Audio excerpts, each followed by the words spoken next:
그 오물풍선에 용산이 뚫리고 무인기에 뚫리고 도감청이 뚫린 게 후보자가 추진했던 용산으로 이전한 뒤죠? 그렇습니다. 그렇게 유능한 경우 관점에서 용산으로 이전한 것 같지 않아요. 저라면 잘랐을 것 같아요. 이렇게 무능한 경우는. 근데 승진했어요. 장관. 대통령이 아니시니까요. 아니, 그 당연하죠. 네, 그러니까 대통령이 안 되시는 겁니다. 대통령은 그 후보자. 네. 후보자. 네. 그 당황한다고 그런 식으로 답하지 마세요. 전혀 당황 안 합니다. 그래요, 알았어요. 네. 용산 경호에 실패한 것은 맞는 것 같고, 그런데 내가 대통령이 아닌 건 맞아요. 왜냐하면 정상적인 대통령이라 하면 그렇게 경호에 실패한 명백한 실패자를 장관으로 승진시키지 않아요. 말을 잘 듣거나 고등학교 선배니까 그랬겠죠. 후보자님 아까 그러니까 대통령 안 되셨죠 이 말씀하셨는데 사과하실 의향 없으십니까? 제 발언이 그 부분에 과했다면 송구스럽게 생각합니다. 예, 감사합니다. 그래서 대통령이 안 됐냐라고, 안 됐지 않느냐라고 이렇게 얘기할 수 있나요? 참, 전 도저히 이해가 안 가는데요. 어떻게 이렇게 할 수 있습니까, 솔직히? 사과로 끝날 일입니까? 미디어 오늘. 이제 본인의 판단력을 좀 묻겠습니다. 미국의 오바마 대통령이 연설할 때 한국계 청년이 큰 소리를 한번 쳤는데 이민 추방 중단. 그때 오바마 대통령이 경호원들 그냥 놔두고 청년 연설 듣고 마무리한 적이 있어요. 아시겠죠? 네. 아시겠어요?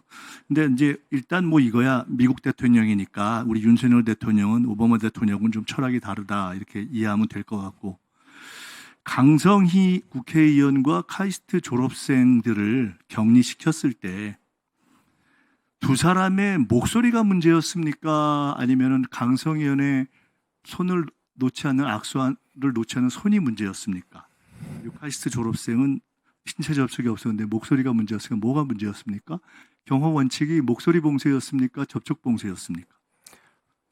둘 다 행사를 이렇게 아니, 네. 우리 경호 원칙이 있잖아요. 매뉴얼을 네. 공개는 못 하잖아요. 네. 둘 다 행사한 게 아니잖아요. 목소리와 저 신체 접촉은 다른 거죠. 하나는 목소리만 있었어요. 하나는 목소리와 신체 접촉이 있었는데 입까지 막았어요. 자, 이런 경우에 지금 갖고 있는 경호 원칙이 신체 접촉은 신체 접촉을 격리하면 되는 것일 텐데 목소리 봉쇄 못하겠으면 그냥 넘어가세요. 다 못하겠습니까?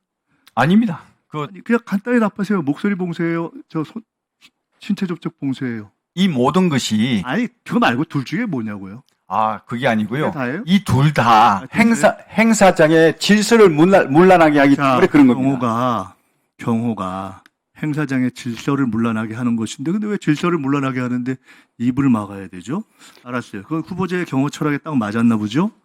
아까 잘못한 것은 인정하지 않고 빠른 상황 조치를 독려한 것이다 이렇게 한 것을 보니까, 이런 것을 보고 아마 입틀막이 국민들에 대한 입틀막으로서 계엄을 불사할 수 있는 어떤 태도에 맹아가 있다 이렇게 보는 것 같습니다.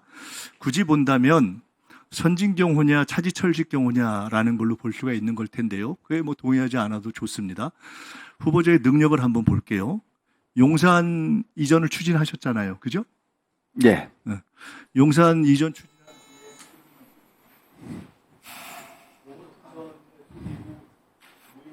그 오물풍선에 용산이 뚫리고 무인기에 뚫리고 도감청이 뚫린 게 후보자가 추진했던 용산으로 이전한 뒤죠? 그렇습니다. 그렇게 유능한 경우 관점에서 용산으로 이전한 것 같지 않아요. 저라면 잘랐을 것 같아요. 이렇게 무능한 경우는. 근데 승진했어요.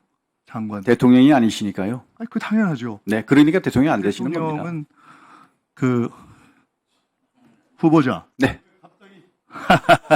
후보자. 네. 그 당황한다고 그런 식으로 답하지 마세요. 전혀 당황 안 합니다. 그래요, 알았어요. 네.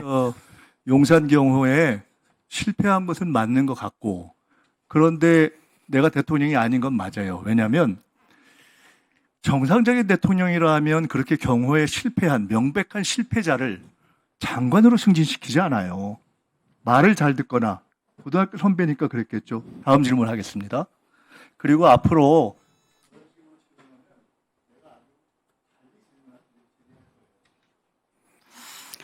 답변 드려도 되겠습니까? 네, 예. 답변 드려도 되겠습니까? 네, 후보자님 답변하시기 바랍니다. 우리 존경하는 김민석 의원님 말씀에 동의하지 않습니다.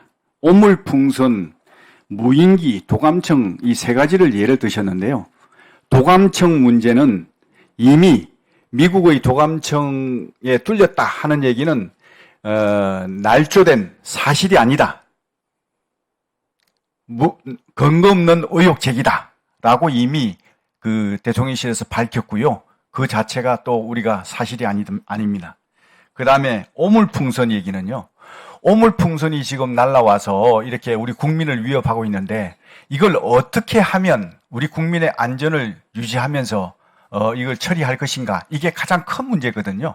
지금 현재 합참에서 그런 고민을 가지고 최선의 방안을 지금 해서 떨어질 때까지 기다렸다가 즉시 조치하는 걸로 지금 하고 있습니다. 그런 조치와 관련해서 잘 하고 있는 것을 그렇게 실패 운운하시면서 하시는 것은요. 강도가 총칼을 들고 국민을 위협하고 찌르고 총을 쏘고 하는데 경찰이 막고 있는데 경찰을 강도를 가만 놔두고 경찰은 뭐라 그러는가 똑같습니다. 지금 이렇게 해서는 안 되는 겁니다. 그 다음 무인기가 뚫렸다고 그러시는데요. 무인기가 뭐가 뚫렸는지 모르겠습니다. 필요하시면 그 항적을 정확히 한번 보세요. 정말 우리 용산 대통령실이 뚫렸는지 안 뚫렸는지 그 경로를 잘 이렇게 한 번만 보고 받아보시면 아니구나 하는 걸 금방 아십니다. 그렇게 하시기 바랍니다.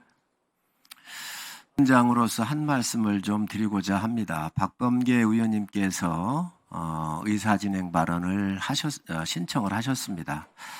저는 충분히 하실 만하다고 생각을 하고요. 제가 좀 다음에 하십사 이렇게 말씀드린 거는 또 바로 의사진행 발언을 하면 좀 섭섭한 부분들을 표출할 수가 있기 때문에 한 템포를 죽였습니다.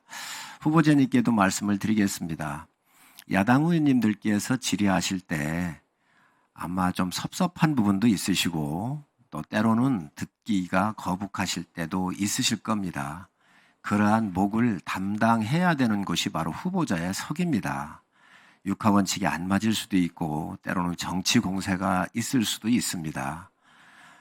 이런 부분이 있더라도 우리 후보자님께서는 그래도 국민들이 지켜보고 계시다는 것을 유념해 주시고 또 후보자님 또한 서운하시더라도 감정을 좀 죽여주십사는 말씀을 드립니다. 김민석 의원님께서 질의하실 때 그러니까 대통령이 안 되셨죠 이렇게 말씀을 하셨는데 저는 그 부분은 좀 과했지 않나 생각을 합니다. 사회자로서 이런 말씀은 또 안 드릴 수가 없고요. 네, 그래서 김민석 의원님께서 그 말씀 들으셨을 때 또 아마 섭섭한 부분이 있으실 거로 생각을 하는데 어쨌든 이런 감정의 처리에 있어서는 서로가 좀 존중을 해 주십사는 말씀을 드리고 또 여당이든 야당 의원님이든 후보자님도 여러 청문 과정을 거쳐봤지만 개인적으로 흠결이 별로 없이 나름대로 사신 분입니다. 제복을 입고 국가를 위해서 충성을 하고 오신 분이고 참 모범적인 분이시고 한데 여러 말씀하실 수가 있겠지만 또 제가 위원장으로서도 말씀드렸지만 그런 부분들에 대해서도 좀 과하지 않도록 이렇게 말씀을 좀 해주셨으면 좋겠습니다. 후보자님 아까 그러니까 대통령 안 되셨죠 이 말씀하셨는데 사과하실 의향 없으십니까? 제 발언이 그 부분에 과했다면 송구스럽게 생각합니다. 예, 감사합니다. 참 후보자님 태도에 너무나 실망스럽습니다. 어떻게 그래서 대통령이 안 됐냐라고 안 됐지 않느냐라고 이렇게 얘기할 수 있나요? 참, 전 도저히 이해가 안 가는데요. 어떻게 이렇게 할 수 있습니까? 솔직히 사과로 끝날 일입니까?